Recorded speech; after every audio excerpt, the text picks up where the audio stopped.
এই আকাশটা উপুর হয়ে আসে, তখনই বুঝতে পারা যায় আকাশের সঙ্গে মাধ্যাকর্ষণের কোথাও একটা সম্পর্ক আছে।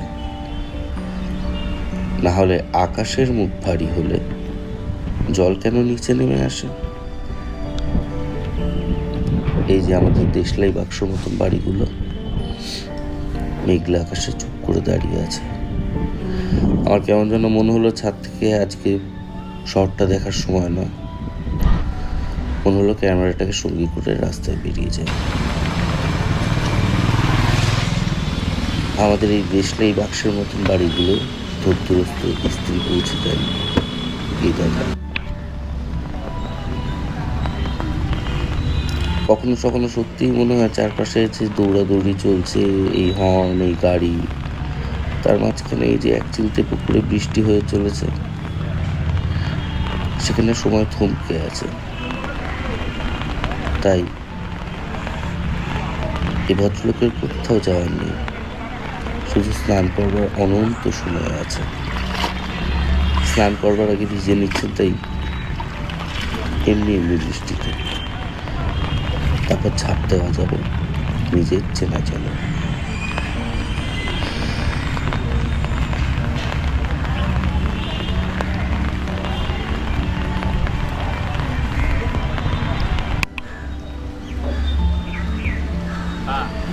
কিছু কিছু রাস্তা কোথাও যায় না, রাস্তার উপর দিয়ে আমরা চলে যাই, আর রাস্তাগুলো এক জায়গায় দাঁড়িয়ে থাকে।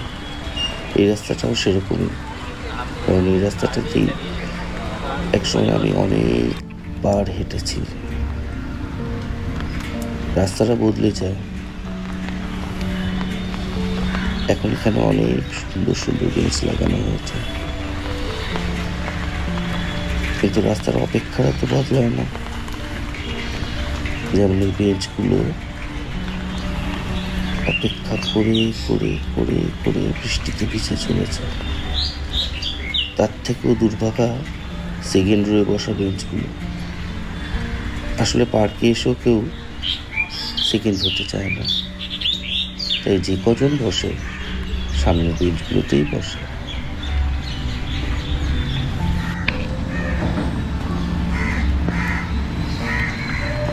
কত বছর ধরে এই রোড রোলারটা কোথাও যাচ্ছে না। মাঝখানে এর গায়ে কয়েকটা ঠাকুরও লাগানো ছিল, যাতে কেউ হুটহাট করে বুঝতেই পারছে প্রকৃতির ডাকে সাড়া লাগিয়ে।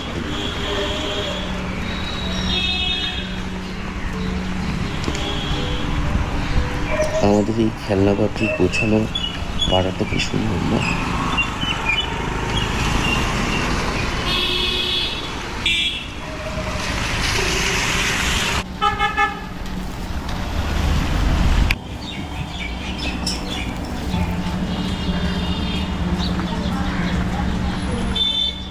এই বট গাছ, এই বট গাছটাকে উইকেট করে একটা সময় আমরা ক্রিকেট খেলেছি। তারপরে এই বট গাছের চারপাশে অনেক বিশ্বাসের পাথর গজিয়েছে ঈশ্বর। আর এই বট গাছের ঈশ্বর জমা জলে জন্ম দিচ্ছে অনেকগুলো দৃশ্যের, যে দৃশ্যগুলো বলে দিচ্ছে তোমাদের হাড়ির খবর আমি জানি, তোমাদের হাড়ির খবর আমি সবটা জানি।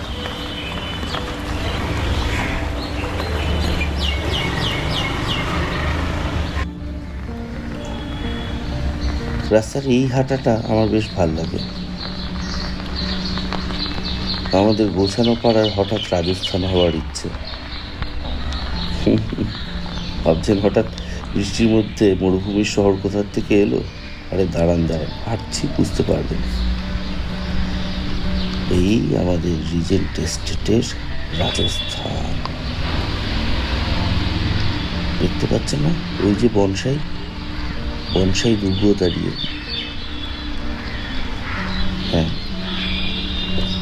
তবে ভাল লাগে, কারণ এই দুর্গের পাশে ছোট্ট করে একটা ছবি আছে অবনীন্দ্রনাথ ঠাকুরের, যার রাজকাহিনী বাপ্পাদিত্য রাজাদিত্যর গল্প করে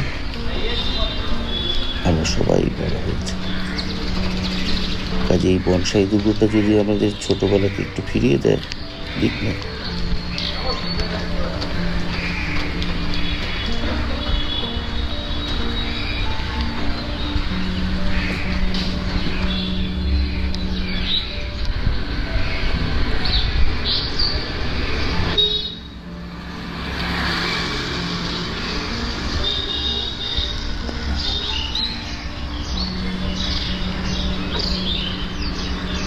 কলকাতার নিজস্ব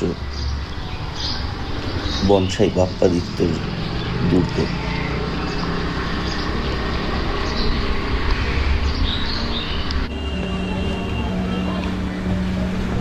এটা আমাদের বাজার। চারপাশে গোছানো ওই পাড়াকে গুছিয়ে রাখার জন্য, তাদের রান্নাঘরকে সুস্বাদু করে তোলার জন্য একটা অগোছালো বাজার।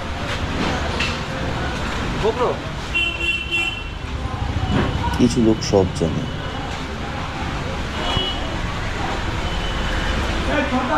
ঠিক যেমন যাওয়ার আগে ভদ্রলোক আমাকে জানিয়ে গেলেন, তিনি দেখে বুঝে গেছেন আমার হাতের ক্যামেরাটা গোপ্রো।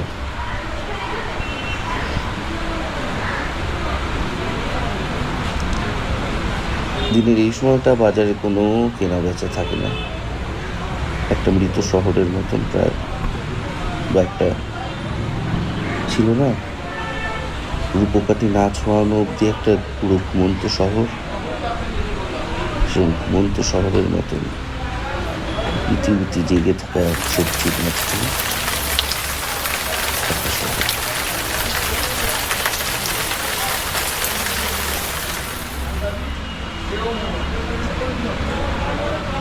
এই বাজারে আমার প্রথম আসা আমার বাবার হাত ধরে।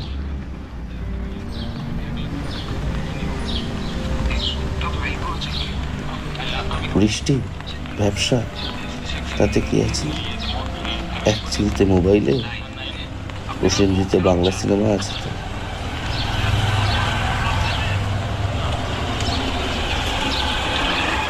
এখন দিনের যেই সময়, এই দোকানটা হয়তো উনি খাওয়ার জন্য খুলে রেখেছেন। আপনি পটেটো চিপস চাইলেই যে পেয়ে যাবেন, এরকম কোনো গ্যারেন্টি বাঙালি কোনো দিন দেয়নি। দুপুরবেলাটা তার সিনেমা দেখার অথবা ঘুমানো।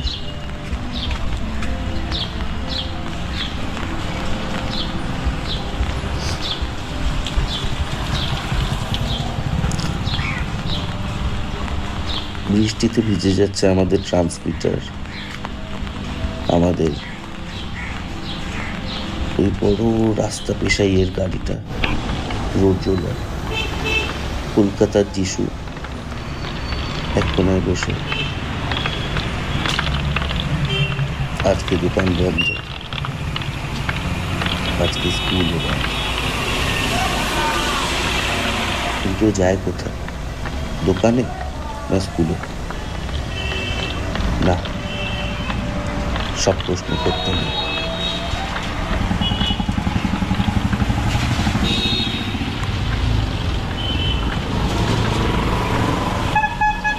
ভেজা রাস্তায় পিছলে যাওয়া দৃশ্য, কিন্তু কলকাতার যিশু বসে আছে, তার সময় থমকে আছে। শীতাতপ নিয়ন্ত্রিত পার্লারে একজন ঢুকে গেলেন। এবার দুপুরের খাবারের পালা।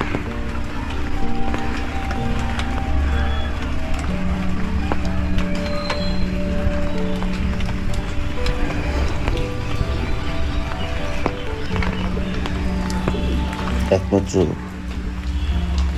শহরেই সম্ভব বৃষ্টির মধ্যে বোতলের জল দিয়ে হাত ধোয়া।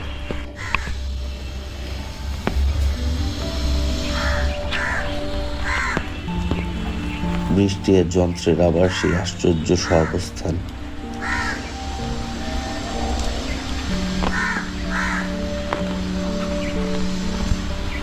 ময়লা ফেলার কিছু গাড়ি উল্টে রয়েছে, কৃষ্ণচূড়ার গাছ। বৃষ্টি মনে করিয়ে দিচ্ছে, হ্যাঁ বৃষ্টি সুন্দর, কিন্তু বৃষ্টিতে উবেরের ভাড়া বেশি লাগে। হ্যাঁ বৃষ্টি সুন্দর, কিন্তু বাসে ভিড় বেশি হয়।